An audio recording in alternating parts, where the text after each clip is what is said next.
If it feels like record-breaking Olympic performances are getting fewer and farther between, you're not imagining things. Athletes are still improving, just by smaller and smaller margins, which made me wonder, are we getting close to the limit of what the human body can actually do? If you look back at the early Winter Olympics, it's pretty obvious why records were so easily broken. Everything was bad. Take alpine skiing, for instance. People strapped wooden planks to their feet and called them skis. Ski boots were made from leather, which didn't offer that much support. And bindings, well, those were just a broken ankle waiting to happen. They raced on whatever snow was on the mountain that year, and grooming the course between events didn't look anything like it does today. That meant that every major upgrade, like metal edges, proper grooming machines, and bindings that didn't try to snap your ankle, cut off huge chunks of time. You didn't need a PhD in biomechanics to go faster. You just needed to stop racing on scrap wood that came from your dad's shed. So performance started improving dramatically as better materials, better techniques, and better courses all came together at once. From the outside, it looked like human performance was exploding. But a lot of that was really just massive leaps in basic technology.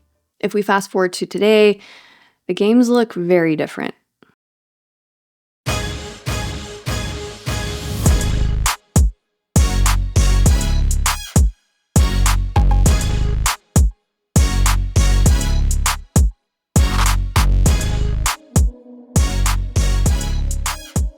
Most Olympic ski races now run almost entirely on machine-made snow, not the natural stuff. Artificial snow is denser and icier, with tiny, hard crystals that pack tightly together. It's basically a man-made sheet of ice. For racers, that's great. But personally, I think it sounds pretty terrifying.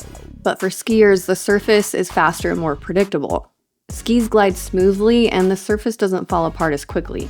But when you crash on that kind of snow, it's like hitting concrete. The whole point behind these icy man-made tracks is consistency. When the surface is tightly controlled and nearly identical from one Olympic Games to the next, you don't get huge swings in finishing times anymore. Instead, improvements show up in fractions of a second. We've pretty much optimized the snow, we've optimized the equipment, and we've optimized the courses. So if the environment isn't changing much anymore, what's left to improve? The human body. Our bodies have hard limits. You can only push so much oxygen through your lungs. The heart can pump only so much blood. Your muscles can only contract so fast before they just can't go any faster. At the Olympic level, almost everyone is already brushing up against those ceilings. These are people with enormous lung capacity and quad muscles that look like Da Vinci carved them out of marble. Everyone's on a carefully designed diet to squeeze out every bit of performance. And working out isn't a hobby, it's their job. They're not leaving a lot of easy gains on the table. So if training, nutrition, and recovery are already near perfect, the next big bottleneck isn't inside the athlete anymore. It's the physics they're fighting against. Take speed skating. At first glance, it looks simple. Just skate faster and win races. But at Olympic speeds, the biggest opponent on ice isn't other skaters. It's air. When you're moving that fast, air resistance starts acting like a wall. The faster you go, the harder it pushes back.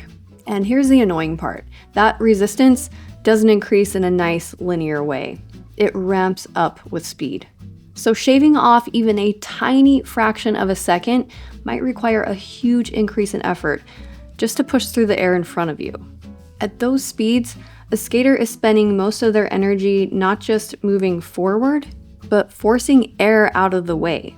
That's why speed skaters crouch so low it looks like they're almost folded in half. Obviously, it's not for style points.